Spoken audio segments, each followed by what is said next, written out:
Pois é, rapaz. O Ministério da Justiça não é de ver que enviou ofícios nesta quinta-feira solicitando a devolução imediata de delegados da Polícia Federal que estavam cedidos para atuar junto a magistrados do Poder Judiciário, inclusive no gabinete do ministro André Mendonça do Supremo Tribunal Federal. A medida é interpretada nos bastidores como uma possível retaliação do governo Lula contra as investigações que Mendonça relata como os casos de fraudes no Banco Master, envolvendo a família de Daniel Forcaro e desvios em aposentadorias do INSS. A iniciativa foi revelada nesta sexta-feira pelo jornal O Estado de São Paulo, o Estadão, e já gera grande repercussão nacional entre delegados e membros do judiciário que veem nela uma tentativa de enfraquecer as equipes que apoiam as apurações sensíveis para o governo. O Ministério da Justiça justifica a ação como necessária para reforçar o combate ao crime organizado, mas o timing disso coincide com o avanço das investigações no STF. Os ofícios foram enviados diretamente para os tribunais. Vamos conversar agora com Gerson Gomes, diretamente dos Estados Unidos. Gerson, nós estamos aí de Brasil, de camisa de Brasil, vamos torcer, para ver se o Brasil decola, Ainda tem muita chance ainda, tem muito caminho, mas vamos começar, Gerson, falando sobre essa situação, porque o timing disso preocupa, Porque isso acontece um dia depois da operação de busca e apreensão da Polícia Federal contra o líder do governo, líder do PT no Senado, Jacques Wagner. E o ministro André Mendonça proibiu os agentes e delegados investigadores de avisarem o diretor-geral da Polícia, André Rodrigues. E aí, no dia seguinte, agora o governo dá essa tacada, manda retirar, inclusive, os delegados que trabalham na investigação desse caso. Vai deixar o ministro André Mendonça a ver navios? Como é que vai ficar isso aí? Então está na cara que é um processo de retaliação. Pode não ser? Pode, mas muita gente não acredita nisso.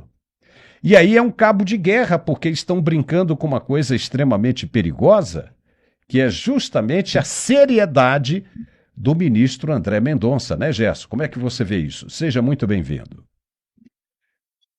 Pois é, Paulo. Hoje estamos sem gravata, já no clima da Copa. Hoje, jogo contra o Haiti, um jogo teoricamente mais fácil. Eu até te conto, antes de entrarmos nos assuntos mais sérios, mais ríspidos, eu te conto algumas características do Haiti em relação ao futebol que talvez a nossa audiência desconheça. Você sabe que o Haiti, eles vibram tanto com o futebol, em especial com a seleção brasileira, que hoje eu imagino que, em meio a toda aquela confusão que se restabeleceu no Haiti, que hoje está com a segurança muito danificada, Porto Príncipe hoje tem várias gangues dominando a cidade, mas eles param tudo para o jogo da seleção do Brasil. Imagina o jogo da seleção do Brasil com o Haiti. Você sabe que eu estive lá nas missões, e na primeira missão que eu estive em 2008, 2009, depois retornei no terremoto 2010, mas eu me lembro que, especificamente na Copa, no Brasil, nós não tínhamos pessoas se matando ou brigando por causa de jogo da seleção. Já há bastante tempo isso não acontece, acontece por outros assuntos, mas não por causa do futebol. E sabe que no Haiti houve 2 mortes durante a minha missão na Copa. Uma brigando, 2 torcedores haitianos, um torcia pelo Brasil, outro pela Argentina. E o outro teve um ataque cardíaco quando o Brasil perdeu o jogo e foi eliminado. Então você veja que eles vibram bastante. Houve aquele jogo histórico da seleção brasileira lá em Porto Príncipe, que foi até utilizado também como uma ferramenta de ação social, de psicossocial mesmo, até uma espécie de operação psicológica para reafirmar a presença do Brasil ali como um ator de soft power, e foi muito bom aquele período. Mas, fechado esse parênteses, vamos falar de coisa séria. Você sabe que o tema que você me remete quando você fala dessa questão, e é interessante que o ministro da Justiça, quando você falou, eu fiquei pensando, quem é mesmo o ministro da Justiça? Eu tive que recorrer aqui ao Grok, e ele me disse que o ministro da Justiça é o Wellington César Lima e Silva. Pô, Lima e Silva até, né, remete ali ao nosso patrono do Exército, mas o Wellington César Lima e Silva atuava como advogado-geral da Petrobras, chefe do departamento jurídico da Petrobras, antes de assumir ali o Ministério da Justiça. E o interessante dessa quadra histórica que a gente vive é que ele substitui um ministro da Justiça que era ministro da Suprema Corte, ou seja, era alguém que deveria ser muito prestigiado, famoso, né? Vindo da Suprema Corte. Hoje a nossa população conhece a escalação da Suprema Corte e já não sabe qual é a escalação da seleção brasileira. Mas o tal do Ricardo Lewandowski, que desempenhava a função de ministro da Justiça, deixou o cargo. Aliás, eu acho que outros caciques do PT deveriam seguir o exemplo dele, mas fechado esse pequeno parênteses, o Ricardo Lewandowski ele deixou o Ministério da Justiça quando foi descoberta a sua conexão exatamente com Daniel Vorcar. Imagina, ele foi contratado, depois que sai do STF, como uma espécie de consultor para ajudar o Banco Master a resolver alguns imbróglios, mas quando ele assume o Ministério da Justiça, ele deixa esses pagamentos sendo feitos para o filho dele no mesmo escritório de advocacia e diz que o Lula o chamou quando veio à tona todo esse imbróglio, dizendo, cara, mas você não precisava disso. Há uma fala, inclusive, do Lula dizendo, você já tinha uma reputação, uma história de vida, como é que você se deixa enrolar nessas questões? Mas o fato é que ele se afasta e aí o senhor Lima e Silva assume. Outra questão que me vem agora à mente, Paulo, e se eu poderia dar um título a esse meu comentário, eu diria assim, eu sou você amanhã. E eu faço esse alerta para o ministro Alexandre de Moraes, para Gilmar Mendes, eu sou você amanhã. Sabe por quê?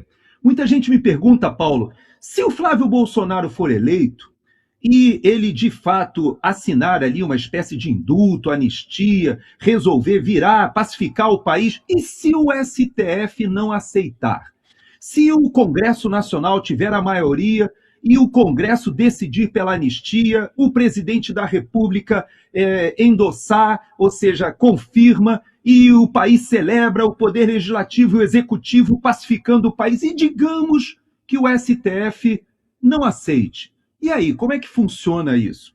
Talvez nós estejamos vendo uma pequena demonstração do que é o Poder Executivo com o Ministério da Justiça sendo chefe da Polícia Judiciária, que está a serviço do Poder Judiciário Federal. Você sabe que nos estados, os desembargadores e até mesmo os juízes dos estados, da Justiça Estadual, eles têm a Polícia Civil como a Polícia Judiciária para as investigações. E o Poder Judiciário Federal, o Supremo Tribunal Federal, quem é a Polícia Judiciária? É a Polícia Federal, que é subordinada ao Ministro da Justiça. E aí a gente tem esse imbróglio, né, Paulo? A gente às vezes se pergunta assim, qual é a força coercitiva que o Supremo Tribunal Federal tem? A Polícia Federal, mas a Polícia Federal é subordinada ao Ministro da Justiça. Então, Paulo, eu deixo esse alerta para aqueles que duvidam que o Brasil tem capacidade de voltar a uma, digamos, uma trilha de institucionalidade, de legalidade e constitucionalidade. O Brasil tem. Se eleger o presidente da República junto com o Poder Legislativo, faz o 2-1 que obrigaria o Supremo Tribunal Federal a seguir a Constituição e as determinações do Poder Legislativo e do Poder Executivo. Hoje esse 2-1 está entre STF e Lula.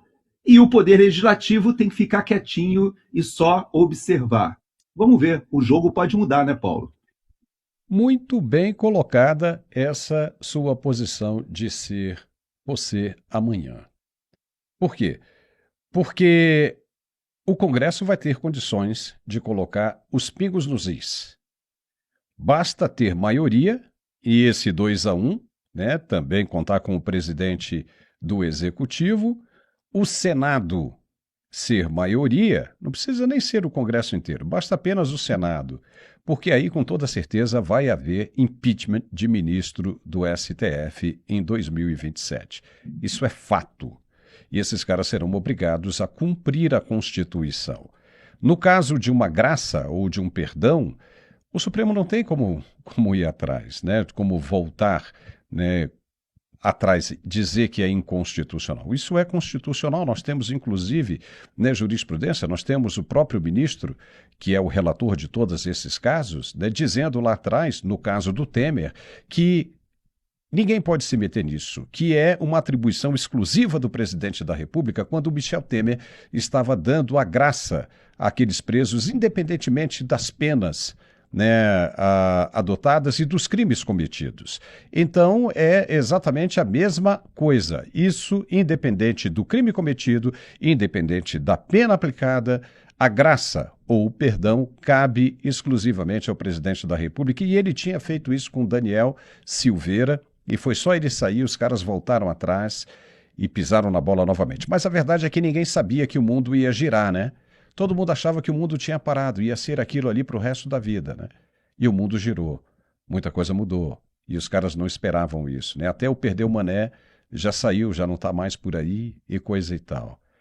Então vamos ver, né? Vamos ver, né? Outubro está chegando, é a primeira leva, né? Para não vai ter segundo turno, né? Para as eleições majoritárias, né? Não vai ter só para presidente da República, não vai ter para senador. E em outubro a gente já conhece, já começa a ter uma ideia dessa nova realidade. Mas, em falando nisso, né, ou seja, com essa informação já em mãos, talvez, né, de recolhimento dos delegados, né, vamos ver como é que vai ficar agora a situação do ministro André Mendonça, vamos ver qual vai ser a reação dele, porque ele disse claramente que está observando as movimentações. As movimentações. Se ele ordenar também a prisão preventiva do diretor da Polícia Federal, isso pode acontecer, né? Exatamente para se evitar aí uma obstrução de justiça, porque todo mundo está vendo que isso aí é claramente uma obstrução de justiça. Você retira os delegados para dificultar o processo de investigação. Então, é obstrução de justiça. Ele manda prender. É fácil. Você coloca uma questão fundamental nesse debate, Paulo, porque o diretor da Polícia Federal, ele estava na degustação de vinhos, de uísques, de charutos, acho que na verdade era até um uísque, eu não sou muito entendido. Macallan, uísque Macallan. É o Macallan, exatamente. Esses destilados não são a minha praia, mas, de todo jeito, ele estava lá em Londres, junto com o ministro da Justiça, o Lewandowski, e com o PGR, o Procurador-Geral da República, e dois ministros da Suprema Corte, tanto Alexandre de Moraes como Toffoli, pagos pelo condenado, ou desculpe, pelo investigado que está preso. Veja que interessante, nesse evento em Londres também estava ali presente o juiz dos juízes, aquele que agora foi aprovado no Senado para ser o que vai investigar os juízes corruptos. E ele também estava lá, que era a missão dada, a missão cumprida. E Benedito não somente Gonçalves. Benedito Gonçalves, muito obrigado. E também estava lá o presidente da Câmara dos Deputados, que pelo artigo 80 da Constituição é o terceiro na hierarquia do país para assumir a presidência da República em caso de ausência do presidente, do vice-presidente, assume o presidente da Câmara. O Hugo Mota estava na degustação. E o presidente do Senado? O presidente do Senado paira sobre ele uma suspeita de um depósito de 30 milhões de dólares no exterior, e ele é o quarto na sucessão. E aí chega o ministro da Suprema Corte, e a gente está vendo o que está acontecendo na Suprema Corte, ao ponto de você levantar aquela insinuação muito bem colocada do André Mendonça, dizendo: eu sei que existem forças e articulações tentando caracterizar um vício para uma anulação, mas com este relator, não. Esse relator eu observo e sei que forças se levantam para proteger, porque é uma organização criminosa. Então você veja que é uma situação que você levanta hipoteticamente, mas que tem todo o respaldo, Paulo, porque o diretor da Polícia Federal, inclusive, Diz a imprensa especializada que encontrou com Lula minutos antes, horas antes da operação que foi deflagrada contra o senador Jacques Wagner. E, aparentemente, ele não avisou Lula do que estava acontecendo porque não sabia. Se é verdade que ele não sabia, significa que existe uma banda boa. Não há somente a banda podre na Polícia Federal. E o André Mendonça, para se precaver, ele estabeleceu sigilo, inclusive, em relação ao diretor da Polícia Federal. Obviamente, se ele vai a eventos pagos pelo investigado, nada mais justo, né, Claro, Paulo? claro, né? E essa é a conversa que está rolando nos corredores de Brasília, Gerson. Que ele e o Lula ficaram indignados porque não avisaram sobre a operação em cima de Jacques Wagner. E aí falou: então vamos tirar todo mundo de lá, vamos ver como é que ele vai se comportar. Mas que coisa estúpida, estúpida isso. Inclusive achar que isso não vai repercutir no processo eleitoral, no pleito que está se aproximando. Parece que os caras são cegos, eles não conseguem enxergar, ou eles estão desesperados, achando que vão continuar, e continuando, eles acham que estão livres, que é a única forma de todos eles se livrarem. A gente não combinou, mas tem uma informação aqui nova de que o Martin DeLuca, que é o advogado, né, da Trump Media e na ação, né, o cara que está envolvido na ação da Rumble e da Trump Media contra o Alexandre de Moraes, disse que não vai ter jeito, né, o Alexandre de Moraes será julgado à revelia porque não foi aceita a proposta, né, da AGU, que entra representando o Brasil, ou seja, seria o governo brasileiro numa representação que é pessoal, que é de CPF. Os caras disseram não, negativo. Só que a grana já foi paga. A AGU já pagou para a contratação do advogado do escritório de advocacia em Nova York, né, nos Estados Unidos, e não vai adiantar nada. Alguém vai ter que ressarcir esse dinheiro para o povo brasileiro ou não? Ou seja, ficou claro que vai cair em cima do CPF do ministro e ele será julgado à revelia, porque não há mais tempo dos caras constituírem uma defesa para o CPF do ministro. Não há mais tempo. E vai dizer que, será que os caras não tinham percebido como era a ação? Será que durante todo esse tempo eles estavam verdadeiramente cegos ao ponto de não conseguirem enxergar que não se tratava de uma ação governamental e sim uma ação pessoal, civil, pessoal, direta no CPF do ministro? E agora ele sendo julgado à revelia, pode ser condenado o que é de pior para acontecer aí? Uma multa milionária. E a julgar pelo que a gente viu que Donald Trump cobrou da BBC de Londres $1 bilhão, estima-se que essa multa gire em torno de 10 a 100 milhões de dólares, se não for mais. E se nós estamos falando hoje, na cotação de hoje do dólar, aí 100 milhões, nós estamos falando aí de quase 550 milhões de reais. Quem vai pagar isso? Quem vai pagar isso? Será que vão entender, o governo brasileiro vai entender que o ministro estava numa ação governamental e por isso vai assumir a dívida dele? Com dinheiro de quem? O Banco do Brasil vai transferir o dinheiro para a conta dele para que você pague? Para que pague, né, via CPF, que ele pague essa conta e depois todos nós brasileiros teremos que arcar com esse prejuízo? Duvido, Deodó, não vai rolar. Então imagine o tamanho da dor de cabeça que essa galera vai ter. Porque se falar simplesmente eu não vou pagar, não vai mais poder sair do Brasil. Aí existe uma grande possibilidade da ação sair do campo civil para o campo criminal. E aí, né, todos os envolvidos aí deverão ser procurados. Aí vai ficar complicado. Mas já que estamos falando disso aqui, Gerson, para dar continuidade, que hoje a gente tem muita coisa ainda, não é de ver... Mas não muda o assunto, não. Tá. Não muda o assunto, não. Já que você rasgou a pauta, então vamos lá. Eu entrevistei o DeLuca ontem. Vê que coincidência. Que bom, Exato, tem que trazer ele aqui. Que... Tem que trazer ele aqui, que nem então, você trouxe o Paulo Figueiredo. Vamos trazer ele aqui. Então, ontem nós entrevistamos o DeLuca no Radar Auriverde. Eu tive a oportunidade de fazer uma pergunta especificamente sobre a questão da conexão dele com Donald Trump e a desculpa que muitas vezes alguns ministros da Suprema Corte dão, dizendo que o Brasil está meio que colimado, amparado pelo entendimento da União Europeia sobre a censura que é feita sobre os seus cidadãos por causa da desinformação e coisas desse tipo, inclusive na legislação agora em que o Supremo Tribunal Federal atropela o poder legislativo, começa a legislar e o executivo regulamenta algo que vai ter que ser cumprido pelas redes, pelas mídias de internet em 60 dias. Nós teremos um período eleitoral com essa faca colocada sobre a cabeça das redes sociais. Como é que será isso? Nós já participamos de um período eleitoral em que Alexandre de Moraes baniu o X do Brasil durante o período eleitoral. Então, hoje, não é só uma questão financeira. Veja que o De Luca chegou a nos explicar que existe o Rumble e quando o presidente Trump foi censurado pelas big techs e pelas redes sociais, ele criou a sua própria rede social. Então, a Truth Social, na verdade, é uma rede social que o presidente Trump criou como alternativa, porque ele foi banido.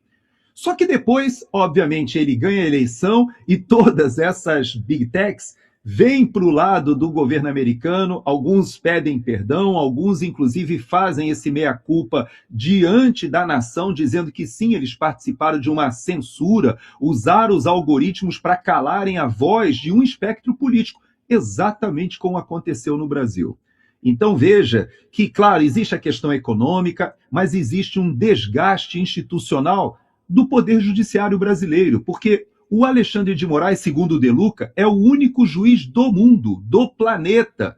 E se o Elon Musk conseguir colocar a gente realmente vivendo em Marte e colocar aquela estação espacial da Lua, a gente pode dizer que é o único juiz do nosso sistema solar que faz a censura em cidadãos de outro país, dando ordens para empresas de outro país, ordens essas secretas. Então, é um absurdo, uma obscenidade, uma excrescência tão grande que o próprio De Luca disse é algo exótico, que só o Brasil está mostrando para o mundo que a perseguição política... E olha só, Paulo, você ter o Donald Trump receber uma pergunta sobre a questão no G7 e ele, na resposta, fazer referência ao Bolsonaro Júnior, que teria sido perseguido político, ou seja, perseguido por quem? Quem é o algoz? Quem é a turma? Quem é o relator? Quem é a vítima e, ao mesmo tempo, o juiz, como a Carla Zambelli já mostrou lá na Itália e agora aqui nos Estados Unidos fica notório. E olha só, também o caso do Felipe Martins aqui na Flórida andou também essa semana. Semana que vem a gente tem novidades também sobre esse caso. Então eu te digo, né, Paulo, é um desgaste do Poder Judiciário fora. Hoje o mundo já sabe que o Brasil vive um estado de exceção, vive uma espécie de juristocracia ou uma ditadura de toga e que nós não vivemos no Estado de Direito. E isso tem repercussões internacionais seríssimas, Paulo. Não, com toda certeza. Imagine, você veja o caso da Itália. Né? Você tem a Carla Zambelli e o Talhaferro. A justiça italiana primeiro negou a extradição do Talhaferro e liberou ele. Já desconfiada, a justiça, de que a justiça brasileira era parcial, estava fazendo uma perseguição política. No caso do Talhaferro, o Talhaferro fez uma denúncia e o denunciante é o culpado. Onde é que já se viu isso? No mundo, né? A justiça italiana entendeu isso, mas achou aquilo muito estranho. Aí veio o caso Carla Zambelli. Aí os caras se escancararam, né? Disseram que a justiça brasileira, o Supremo Tribunal Federal brasileiro, é parcial e que, sim, né, praticou, né, uma caça política, uma perseguição política. Aí você tem a Espanha, no caso do Oswaldo Eustáquio. A Espanha também se recusou, alegando a mesma coisa. Aí você tem nos Estados Unidos. Você tem na Polônia, no caso do Gigi Redpill, do mesmo jeito. Aí você tem o caso dos Estados Unidos do Alexandre Ramagem, que o Lula fica o tempo todo dizendo, será que não é o suficiente para o povo brasileiro que apoia esse tipo de conduta cair na real, que tem alguma coisa errada, se o mundo inteiro, que não tem absolutamente nada a ver com isso, é imparcial e está vendo a parcialidade da justiça brasileira, era hora de cair na real. Mas não, as pessoas ainda continuam apoiando isso. Veja, será que eles acham que o mundo inteiro é bolsonarista? Se for assim, então, opa, vamos aonde o mundo está indo. Então esse é o primeiro ponto, né? Segundo ponto, nós estamos falando aqui da da Trump Media, né, o Truth Social e do Rumble. Se essas duas saírem vitoriosas, como tudo indica que sairão, elas pedirão um ressarcimento financeiro como dano moral e lucro cessante. E mais, é o que eu estou pensando já na frente, né? Veja você que o X ainda nem entrou, porque vai encaixar perfeitamente nisso aí. O X ficou 1 mês fora do Brasil. Imagine o tamanho do problema que essa turma arrumou, Gerson.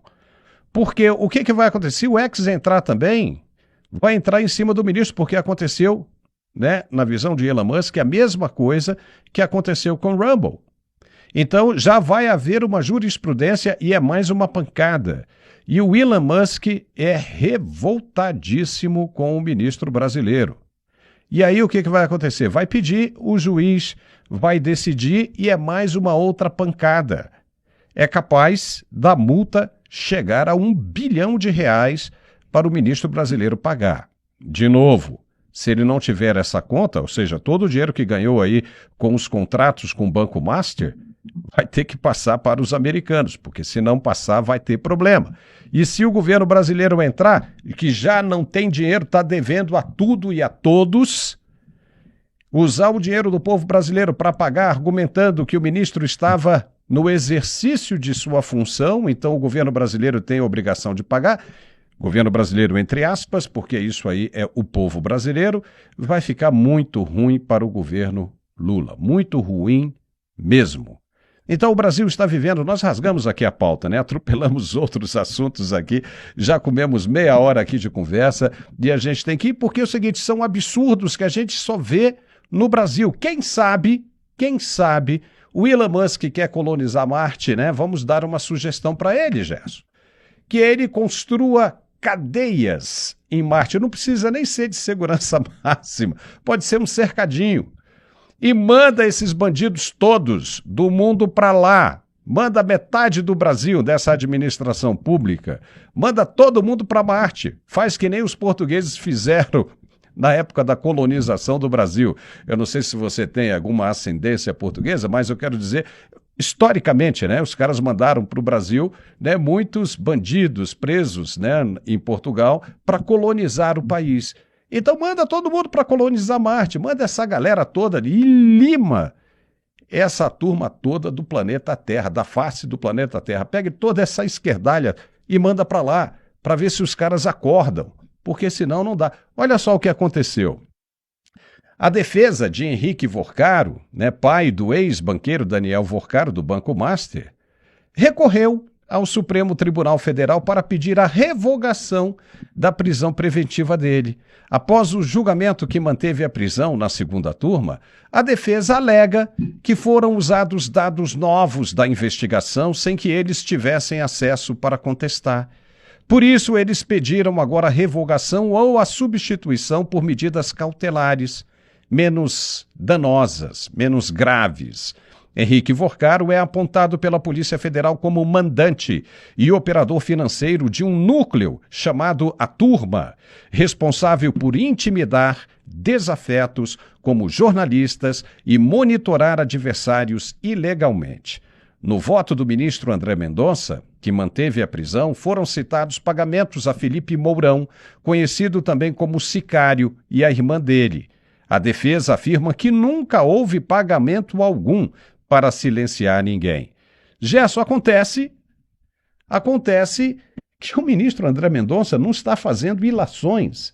Ele está trabalhando com fatos concretos. É um juiz técnico, a Polícia Federal, os delegados e os investigadores, os agentes que estão trabalhando nesse caso, estão apresentando dados técnicos extraídos dos telefones de Daniel Vorcaro. Então não tem essa conversa que nem o senador Jacques Wagner está dizendo o tempo todo, tentando puxar a coisa para o lado, para a narrativa da perseguição política, coisa de adversário e coisa e tal. Eles estão ignorando que quem está fazendo isso não é um Lindbergh Farias, uma Gleisi Hoffmann, né, como eles fazem do lado deles contra a direita. Não! Quem está fazendo isso é a Polícia Federal e a Justiça mais alta corte. Será que os caras não se deram conta disso ainda? Mas é aquela história, né? É aquela história, os caras não conseguem admitir porque eles tinham controle absoluto da criminalidade, tinham controle absoluto de todas as coisas, e eles não conseguem imaginar que entrou água, que deu errado, como é que isso poderia dar errado? E agora ficam dizendo assim, o cara foi julgado na segunda turma, foi votado, não tem mais a menor possibilidade dessa decisão ser revertida, mas o cara está dizendo, não, eu quero aí, pô, tem que ver, tem que mudar. Aí eles acham mesmo que o ministro André Mendonça vai voltar a questão para a segunda turma. E aí, pessoal, o que vocês acham aí? Vamos mudar? Vamos soltar o cara? O cara que anda aí mandando matar, mandando perseguir e o escambau? Ah, para com isso, né, cara? O Brasil, esses caras chegaram num nível de desespero, porque não é possível que eles sejam tolos ao ponto de pensar e acreditar verdadeiramente nisso, né, Gerson? Pois é, existe de fato uma expectativa da defesa do Daniel Vorcaro, que parece que já está partindo para o terceiro grupo de advogados, já teria desistido até do primeiro, do segundo. O primeiro advogado famoso, inclusive, ele foi surpreendido conversando com um emissário do próprio ministro da Suprema Corte. Depois, o segundo time, especialista em delação premiada, também queria, segundo o ministro André Mendonça, fazer uma delação seletiva, e obviamente isso não foi aceito, mas a verdade é que nós tivemos um verdadeiro momento de redenção nacional, quando nós vimos aquele julgamento, o primeiro, que agora a defesa tenta revigorar, de decisão sobre a soltura do Henrique Vorcaro, o pai do Daniel Vorcaro. Olha só que interessante. Naquele momento, pela primeira vez, nós ouvimos o André Mendonça, que é alguém muito recatado, como ele mesmo disse, ele não busca exposição, não fornece entrevistas, ele procura se manter ali só nos autos. E apesar de tudo isso, nós vimos um embate entre Gilmar Mendes e André Mendonça que nos revelou algumas coisas importantes. Por quê? Ficou claro, ficou evidente que o Gilmar Mendes já estava montando o caminho para dizer para o Daniel Vorcaro o seguinte: olha, segura a onda, fica frio, que nós vamos fazer o mesmo que fizemos com a Lava Jato. Fica tranquilo que o Toffolo, que anulou os acordos de leniência das empresas, de todo mundo que confessou as propinas, confessou a corrupção, e todo mundo foi descondenado, inclusive o próprio presidente da República. Aliás, abro um parênteses, o Jacques Wagner teve a cara de pau, e até o PT ficou revoltado, de dizer o seguinte: calma, não, eu tô tranquilo, o presidente Lula me ligou e tal, e na verdade ele passou por coisa muito pior.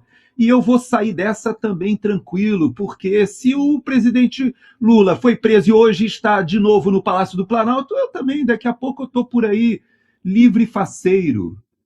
Pois é, essa é a mensagem que foi passada para o Vorcaro, dizendo: olha, fica tranquilo, nós vamos reverter essa situação. Mas o André Mendonça jogou água nessa expectativa quando ele disse: olha, outros relatores, outros casos, pode ter usado da prisão para obter uma delação premiada. Eu não, eu nem inclusive quero saber dessa questão da delação. Essa é uma iniciativa, um direito da defesa, e que a Polícia Federal e a PGR não foram convencidas. Por quê?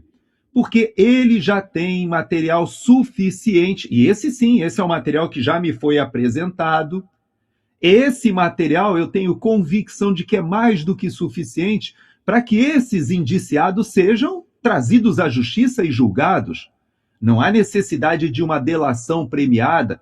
Por quê? Porque eu interferiria, como fez o Alexandre de Moraes com o Cid, que até ameaçou o pai, ameaçou a filha, fez diversas sessões, 500 oportunidades diferentes, e chegou ao ponto de dizer: olha, eu pessoalmente vou dirigir essa sessão aqui para ver se a gente chega a bom termo da delação premiada e para ver se você não vai mandar o teu pai para cadeia, a tua filha para cadeia, porque se você não colocar direitinho aquilo que a gente quer, sabe lá o que vai acontecer com você. E lembrando que tudo começou num cartão de vacina, numa operação da Polícia Federal chamada de Fishing Expedition, que seria pesca probatória em português, de você ir lá pegar o celular, queremos ver o cartão de vacina, e dali eles construíram toda essa história de golpe e desse julgamento farsesco que faz com que o Brasil tenha o absurdo de aqueles que combatem a corrupção estão presos, inclusive o Braga Neto, que foi o interventor no Rio, que desagradou o crime organizado no Rio, o ministro da Justiça, o Anderson Torres, que foi um ministro da Justiça que combateu o crime organizado, o diretor da Polícia Rodoviária Federal, o Silvinei Vasquez, que fez as maiores apreensões de drogas no país. Ou seja, os mocinhos estão presos e os bandidos é que julgam, os bandidos é que estão leves e soltos. Não podemos esquecer que o ministro Alexandre de Moraes, ele está envolvido. Esse que está agora por trás de todas as decisões ainda em relação ao 8 de janeiro, aos perseguidos políticos, ao Eduardo Bolsonaro agora e tantos outros, que vai decidir se o presidente Bolsonaro volta para a cadeia, para Papudinha ou não. Ele não tem reputação ilibada, ele tem 129 milhões de motivos para a gente duvidar da sua reputação ilibada. Mas não só isso. E os imóveis? Os imóveis lá em Campos de Jordão, o apartamento que aparece nas conversas dizendo a namorada provocou, o Alexandre gostou do apartamento. Nossa, é tanta coisa. É a presença dele na Casa Bunker ali de Brasília, é a ligação perguntando, e aí, conseguiu bloquear? E agora aparece um texto, inclusive, que fala, olha, aciona também o PGR e o diretor da Polícia Federal para não fazerem nenhuma sujeira comigo. Ele usou um outro termo, mas para dizer, olha, eu vou ser preso, mas olha lá, olha o que o pessoal vai fazer, senão vai todo mundo para o saco. É disso que nós estamos falando, Paulo. Pelo amor de Deus, não existe mais capacidade dessas pessoas estarem atuando. E dizer que o André Mendonça é que vai ser cerceado nesse momento, eu achei a postura dele muito correta, ele inclusive agradeceu a oportunidade de fazer aquele julgamento público, mas o Gilmar Mendes foi voto vencido e eu não acredito que isso vai mudar com essa nova iniciativa aí do pessoal do Henrique Vocaro. Deixa eu te falar uma coisa, que tem muita gente que entende isso como teoria da conspiração. Pode até ser, viu, Gerson? Pode ser sim, e eu também acredito que seja, mas é nosso dever comentar isso aqui. O que nós estamos vendo? O que estão falando? Duas pessoas, dois observadores próximos, muito próximos dessa gente, esses dois observadores escutaram conversas nesse sentido, por exemplo, num brainstorm, né? Ou seja, um brainstorm, ou seja, uma tormenta de ideias, de como sair de tudo isso. E aí, essas fontes disseram o seguinte, que se cogitou, alguém comentou e isso está começando a circular. Então a gente já fala logo aqui, para a gente matar esse pombo logo nas primeiras braçadas, né? Começou a voar, a gente já tira e já dá o alerta aí. Veja, você tem diretor da Polícia Federal aparecendo aí nesse processo. Você tem o Procurador-Geral da República aparecendo aí nesse processo. Você tem o líder do governo aparecendo nesse processo. Você tem o ministro Gilmar Mendes insatisfeito com esse processo, né? Você viu ali no julgamento da segunda turma, ele tentou de tudo quanto foi jeito desqualificar e mandar soltar o pai e o primo e os familiares, papagaio, periquito, tudo do Daniel Vocaro, soltar. Aí você tem os ministros da primeira turma, todos eles insatisfeitos. Você tem o nome do presidente do Congresso, Davi Alcolumbre, aparecendo nisso aí. Você tem o nome do presidente da Câmara, Hugo Mota, aparecendo nisso aí. Você tem nome dos ministros, né, do ministro Rui Costa aparecendo nisso aí. Sem falar aí, como eu já mencionei, né, do Jacques Wagner. Aí os caras estão fazendo o quê? Não podem atentar contra a integridade física do ministro. O ministro disse que não tem medo, né, de morrer, está muito bem preparado, está muito bem assegurado, tem segurança para tudo quanto é lugar. Aí os caras pensaram o quê? De repente, veja, o pai do Vocaro, que é um mafioso, o próprio Vocaro, o outro mafioso, os caras em envolvimento com crime organizado, PCC, CV, todo mundo, e você tem um ser só. Está protegido por Deus. tá com a couraça do Espírito Santo no peito. Aí os caras pensam o seguinte: qual seria a única forma da gente tirar o ministro André Mendonça disso aí para não piorar tudo? Sabe o quê? O impeachment. Então eles diriam o seguinte, veja, eles diriam o seguinte: o ministro está cometendo abusos. Está cometendo abusos, porque tudo hoje na República, a interpretação é da conveniência. O que for conveniente se interpreta. Então essas fontes disseram que o seguinte: poxa, para tirar o ministro você precisa de senadores. Só o Senado pode fazer isso. Aí você tem o presidente do Senado enrolado até o pescoço. Aí, quem sabe, Davi Alcolumbre toparia colocar isso em pauta. Mas ninguém votaria, ninguém seria louco de votar. Não é? A não ser aquele 1/3 e dependendo da grana que entrasse. E se ele colocasse a votação como secreta, tirariam André Mendonça, impeachmentariam André Mendonça e tudo acabaria. Imagine, isso é uma tramóia, uma coisa que nós não acreditamos. Mas existe o caminho, entendeu, Gerson? Existe um caminho. Se os caras decidem colocar a votação em segredo, uma votação secreta, aí isso é passível de acontecer. Mas, obviamente, pode se tratar de uma teoria da conspiração. Claro que é. O Brasil não vai aceitar isso aí. Aí vem a segunda questão. O Brasil entra em ebulição. O Brasil entrando em convulsão é mais do que um motivo para você cancelar o pleito eleitoral. Mas uma outra corrente diria o seguinte: não vai acontecer porque você teria aí sim uma intervenção americana, uma vez que eles já consideraram grupos brasileiros, facções como criminosos internacionais. Eu não quero nem dizer o nome aqui. E aí poderia puxar uma coisa, ligar todo mundo e justificaria uma entrada. Você assistiu aquele filme, The Day After? Entendeu? Day After. É exatamente isso. Isso é o máximo que pode acontecer. Por quê? Porque o ministro André Mendonça está chegando a toda essa gente. A toda essa gente, vai pegar todo mundo, não tem como ninguém escapar. Hoje nós vimos essa manobra do governo em retirar os delegados que estão responsáveis pela investigação. É uma estratégia, é um jogo de xadrez, Gerson. E quem tiver a melhor tacada vai dar checkmate. E os caras, no desespero, cometem um erro desse achando que não tem ninguém percebendo. Achando que ninguém está vendo isso, ninguém está vendo além desse espelho. Só que tem gente vendo, tem gente ouvindo, e já tem gente alertando: olha, os caras estão pensando nisso, os caras estão pensando nisso. E aí onde é que entrariam as Forças Armadas? Ora, você vê aí, o STM, tem muita gente ali, o STM fazendo coisa que a gente nunca imaginou que teria, né? Você vê o STM todo iluminado, com umas cores ali, que a gente nunca viu no passado. Você tem aí o Exército, comandante do Exército indicado pelo ministro do STF. Então, tudo é possível. No Brasil de hoje, tudo é possível. E qualquer conversa, mesmo que seja a teoria da conspiração, merece que levantemos as nossas orelhas e sobrancelhas. Gerson Gomes, quero ouvir o que você tem a dizer.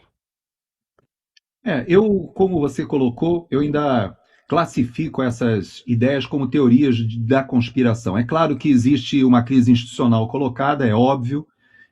Essa questão, por exemplo, que você faz menção do STM, das cores lá colocadas pela presidente, que é uma ativista, realmente, mas é minoria. Na verdade, são 15, 5 civis, 10 militares. Dos 10 militares, tem somente o Joseli, o brigadeiro, que tem alguma conexão ali de amizade com Lula. O restante são todos militares que não se manifestam, mas a maioria a gente conhece, tem contato, sabe que são pessoas muito, mas muito comedidas e conservadoras, e não conheço nenhum deles ali que adotaria algo de respaldo. E entre os civis, nós temos somente a presidente e uma menina que foi colocada pelo Lula. Os outros 3 civis também são homens muito conhecedores da justiça militar, não é dali que vem nenhum respaldo.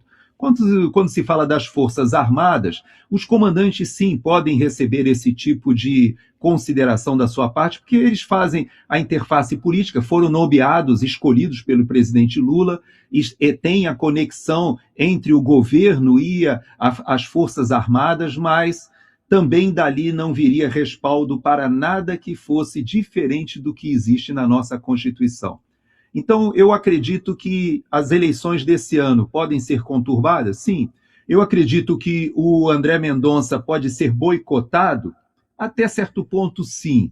Mas ele tem sido muito prudente. E, salvo eles utilizem a via que foi adotada, que há muitos atribuem também como uma teoria da conspiração em relação ao Teori Zavascki, que também tinha uma relatoria da Lava Jato que estava avançando sobre figuras perigosas e que alguns dizem que aquele acidente aéreo talvez não tenha sido um acidente, nós não sabemos, salvo aconteça alguma coisa nesse sentido e que o próprio André Mendonça, por suas convicções até espirituais, ele sabe que nossa vida aqui na Terra ela é efêmera e que nós temos uma vida eterna, essa sim, muito mais importante, e ele sabe disso, é um pastor presbiteriano, por sinal.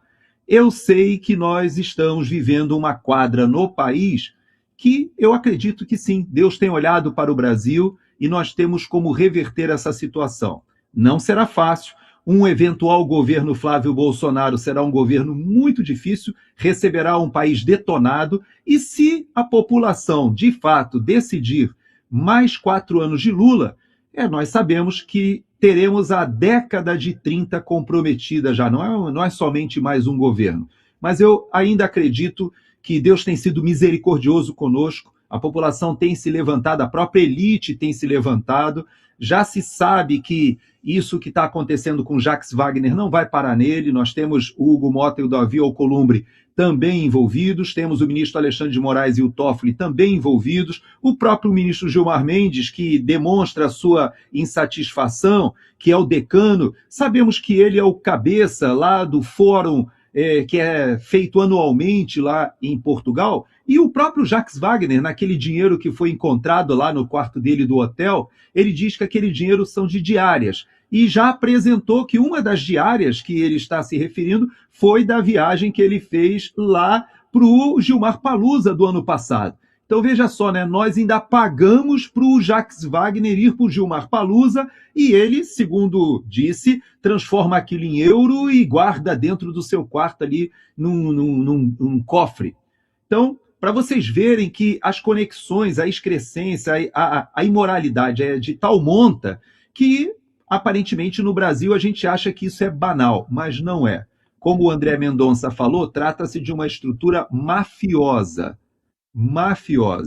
E nós precisamos, pelo menos, fazer o nosso papel, né, Paulo? Que é alertar a população, para que a gente saiba que isso é inaceitável. Inaceitável para todos, para todas as instituições. Porque não podemos acreditar que todos os senadores, todos os deputados, todos os militares, todos os policiais federais, todos os integrantes da justiça brasileira, todos os funcionários do Poder Executivo são corruptos? Claro que não. Eles são minoria, têm o poder, mas são minoria. E eles sabem disso, Paulo. Olha, eu só lembro de uma coisa aqui. A gente dizia o tempo todo que Nicolás Maduro iria dormir na Venezuela e acordar preso nos Estados Unidos. Falamos isso aqui durante muito tempo. E muita gente não acreditava e coisa e tal. E foi justamente o que aconteceu no dia 1º de janeiro, agora de 3 de janeiro, exatamente, de 2026. Então, quando as informações começam a circular, né, quando a Rádio Peão fala, papai, a gente tem que dar ouvido, né, sendo verdade ou não. Nós aqui, particularmente, não acreditamos nisso, mas nós temos que abrir. Né? Nós estamos abrindo isso aqui, isso é uma verdade. Vamos ver como é que isso vai acontecer. Veja bem, o senador Jacques Wagner falou do dinheiro, mas ele ainda não conseguiu explicar o apartamento dele de 2,4 milhões em Salvador. Ele ainda não conseguiu explicar o show, né, da cantora americana, no qual ele teve lá. Não conseguiu explicar da Bonnie Bonilla, né, da nora dele, dinheiro recebido do Banco Master. E aquilo que a gente disse aqui também hoje de manhã, tudo leva ao Banco Master, né? Tudo no Brasil envolvendo dinheiro e autoridades públicas leva ao Banco Master. Tudo vai parar no Banco Master. E era um bancozinho pequeno, né, teoricamente. Você tem milhares de bancos, principalmente dezenas de bancos de fomento no Brasil, mas quando alguém queria dinheiro, ia no Banco Master. Hugo Mota queria dinheiro, ia no Banco Master. Davi Alcolumbre queria dinheiro, via, né, a Prévia Amapá lá, Banco Master. O próprio Daniel Vorcaro disse que depositou 30... É verdade, é mentira? Não sabemos. Será? Vai que Daniel Vorcaro teve um surto, mentiu, né? Pode ser. Mas a verdade é que foi dita. E quem revelou isso foi a própria polícia. 30 bilhões de dólares, 155, 156 milhões de reais depositados no exterior. O cara vai ter que explicar. Entendeu? Isso vai dar volta, enquanto vai surgindo uma coisa aqui, outra coisa acolá, a gente vai falando, vai deixando a outra para trás, mas a justiça não deixa. A Polícia Federal não vai deixar, a parte boa da polícia não vai deixar, e o ministro André Mendonça não vai deixar isso passar. Vai trazer tudo aqui, os nomes, quando tiver tudo prontinho, vai escancarar, vai divulgar. Gerson, a gente rasgou a nossa pauta hoje de tudo quanto foi jeito, mas ainda dá tempo da gente falar uma coisa que eu acho que é super importante, você está aí pertinho e eu quero aproveitar para a gente falar disso. Na semana que vem, na segunda-feira, a gente volta a falar de todas as outras coisas, mas isso aqui é importante, ó, sobre Cuba. Cuba. Residentes de Havana reagiram com otimismo cauteloso nesta sexta-feira, 19 de junho, após os deputados cubanos aprovarem por unanimidade mais de 175 amplas reformas econômicas que representam a maior mudança no modelo socialista do país desde a Revolução de Fidel Castro em 1959, quando ele derrubou Fulgêncio Batista. As medidas contam com o apoio do Partido Comunista e do ex-líder Raul Castro e abrem as portas para a banca privada, ao desenvolvimento imobiliário e permitem que empresas contratem mais de 100 funcionários pela primeira vez. É o regime cubano, socialista, comunista, se rendendo agora às facilidades do capitalismo, do mundo correto. Alguns moradores receberam bem as mudanças. Se vierem novas medidas, ainda que capitalistas, mas a população puder melhorar as medidas, então elas serão muito bem-vindas. Disse Omar Oliva, trabalhadora do setor estatal. Veja o que ela disse. Estamos en un momento en que lo que está no está funcionando. Si vienen otras medidas nuevas, sean capitalistas o sean, pero que la población pueda mejorar, que la población pueda alimentarse mejor, que la población pueda salir a flote, bienvenido. Você viu aí? Mais de 60 anos ela dizendo que o que tem aí não está funcionando. Muito bem, outros foram céticos quanto à implementação. O cubano comum não liga se vão fazer ou não, porque não tem onde investir, disse o residente de Havana, um outro residente, Olian Valdez. Veja. Primero, vamos a ver si se cumple. Segundo, vamos a ver si no es un principio y tienen algo puesto atrás, como siempre, que te dicen que es azul y después te dicen, no, es azul Prusia. Entonces, eso hay que verlo, hay que vivirlo. El cubano a pie, en mi sentido, le da lo mismo que lo haga o no haga, porque no tiene dónde invertir, no tiene que hacer y se va a beneficiar lo mínimo, porque podrá entrar más recursos al país, pero los precios con el salario va a ser lo mismo. Oye, chico, por tu madre, a ver si las cosas se pasan así. As reformas acontecem em meio às severas sanções americanas, inclusive um bloqueio de petróleo de meses que devastaram a economia já frágil de Cuba e forçaram a saída de empresas estrangeiras. Gerson Gomes, como é que você vê isso? Será que Cuba agora começa a melhorar? Será que os cubanos estão forçando aí um certo, entendimento para ganhar um pouco mais de tempo? Mas já tem gente dizendo que Donald Trump já está dando um alerta de que agora, muito em breve, Cuba já vai deixar definitivamente de ser aquilo que o cubano conheceu até hoje, né? Eu acho que é irreversível esse processo.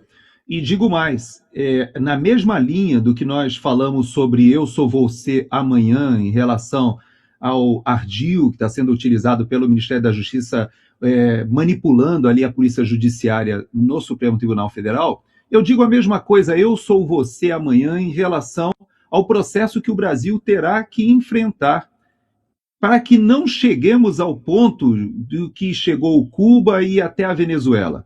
Veja que, paralelamente, até por coincidência, Paulo, da mesma forma que em Cuba houve a edição dessas 170, mais ou menos, medidas que foram publicadas de ontem para hoje, flexibilizando o que essa funcionária pública, com todo cuidado, disse, ainda que sejam capitalistas, claro, ela é funcionária ali do governo, ela não pode falar mal do comunismo, mas ela disse, olha, o que está aqui não está funcionando, então o que vier de diferente é ótimo, mas, na verdade, Paulo, nós sabemos que desde o dia 3 de janeiro, eu até poderia dizer um pouquinho antes, desde o início do governo Trump, quando ele envia Marco Rubio para conversar com o presidente do Panamá sobre a presença chinesa nas duas entradas do canal, seja do Atlântico, seja do Pacífico, e para que eles rompessem com os acordos com os chineses. E logo depois, quando faz a concentração estratégica ali no Caribe, faz a operação militar que captura Nicolás Maduro. Toda a geopolítica da América Latina mudou. Quando Marco Rubio assume o Departamento de Estado e retira a torneira, fecha a torneira da USAID, do dinheiro que vinha do governo americano, que financiou muitas das operações de sustentação da esquerda na América Latina. Veja que não por coincidência, Argentina, Bolívia, Chile, o Paraguai, o Equador, agora o Peru, que já está matematicamente definido com a Keiko Fujimori, e domingo que vem agora com o Abelardo, que deve vencer também, espero que sim, fechando toda a transformação que houve. América Central, mesma coisa, Costa Rica, Honduras, o Panamá, República Dominicana, Trinidad e Tobago, tudo ali no Caribe e na América Central mudando. Todo mundo percebeu que uma política externa é irresistível. E nesse momento, só tem a Nicarágua, de Daniel Ortega, que esta semana teve mais de 100 funcionários do governo com os vistos cancelados, exatamente como os nossos ministros da Suprema Corte, que também já receberam um sinal de alerta. É óbvio que o Brasil será o próximo e deve olhar para o processo de Cuba e o processo da Venezuela e fazer uma pergunta. E eu coloco isso com muita seriedade para a nossa audiência. A Venezuela está sofrendo para fazer a retomada do processo. Esta semana, por exemplo, há uma reunião que foi promovida pelo governo americano entre a presidente do Congresso de 2015, ou seja, foi o último Congresso que ainda teve uma eleição razoavelmente democrática. De lá para cá, não. De lá para cá, houve uma escalada ditatorial. E o próprio atual presidente do Congresso, que são dois irmãos ali, né, os irmãos Rodrigues, ele fez essa reunião hoje para quê? Para dizer que o governo americano exige que sejam retomadas as instituições do país, que seja refeito todo o da administração eleitoral, que a Maria Corina Machado possa retornar e a oposição possa participar de uma eleição segura, que os sistemas todos voltem a funcionar, os presos políticos sejam libertos, a estrutura do Estado tem que ser refeita. Esse processo, será que nós precisaremos passar por algo tão crítico como Cuba, que agora está tendo que reconstruir o Estado? Porque se nós continuarmos nesse caminho, é para lá que nós estamos caminhando. Que veja só, um Supremo Tribunal Federal com esse tipo de postura, um Congresso Nacional com esse nível de promiscuidade, de corrupção. Mais do que isso, nós temos hoje não só o poder legislativo e o judiciário, mas o poder executivo com a quadrilha que voltou à cena do crime. E aí? Nós vamos conviver com isso e deixar que a degradação ocorra, que a gente chegue ao ponto de nós termos mais presos políticos, é isso? De nós termos militares presos, nós termos toda uma narrativa criada e agora com a censura sendo colocada e cada vez mais passos sendo dados para preservar a quadrilha e esses grupos criminosos? Bom, se nós não tomarmos uma decisão, lá na frente nós teremos que fazer esse caminho de volta, que a Venezuela está fazendo, que Cuba está fazendo com muita dor. Eu espero que a gente não chegue a esse ponto, Paulo. Certo, Gerson, chegamos ao final, né, desse programa. Agradeço demais, foi muito bom esse nosso bate-papo, né? A gente fugiu totalmente aqui da pauta que a gente tinha prometido, mas foi importante. Tem até um outro assunto, né? O PGR já deu o sinal verde aí para dosimetria, né? Então quer dizer que agora o Supremo não pode mais segurar, né? Se segurar vai ser sacanagem, ou seja, o PGR disse que a lei da dosimetria é válida. Então agora o Supremo tem que aceitar e tem que começar a botar todo mundo para fora, em liberdade. Quero saber agora o que vai fazer esses caras segurarem essa turma presa, né? Então vamos acompanhar isso aí. Semana que vem a gente tem muita coisa para a gente abordar, tem muita coisa para a gente falar e eu te agradeço de verdade e estamos atentos, né? Vamos ver, no domingo tem então a eleição na Colômbia, né? E a gente já conhece, na segunda-feira a gente já sabe quem será o novo presidente da Colômbia. Vamos ver também se o presidente Gustavo Petro vai colocar fogo na Colômbia, que nem o Roberto Sanches disse que colocaria no Peru se perdesse. Ou seja, os caras estão revoltados, não querem largar o osso e vai ser uma parada muito dura para esses grandes, né, do Foro de São Paulo deixarem, né, o poder. Esses grandes da esquerda deixarem do poder. Mas vamos acompanhar. Obrigado, viu, Gerson?